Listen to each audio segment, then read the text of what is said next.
என்றால் ஒரு வகை அமைதி, ஏழை என்றால் அதில் ஒரு அமைதி.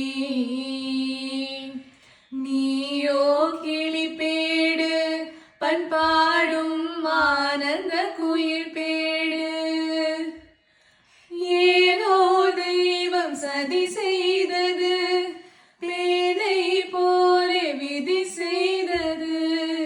கண்ணே கலைமானே கண்ணிமயிலென கண்டேன் உன்னை நானே, அந்தி பகல் உன்னை நான் பார்க்கிறேன், ஆண்டவனை இதைத்தான் கேட்கிறேன்.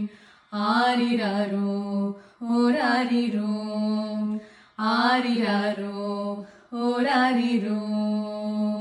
உருகுதே மருகுதே ஒரே பார்வையாலே, உலகமே சுழலுதே உன்னை பார்த்ததாலே. தங்கம் உருகுதா அங்கம் கரையுதா, வெக்கம் உடையுதா முத்தம் தோழருதா, சொக்கித்தானே போகி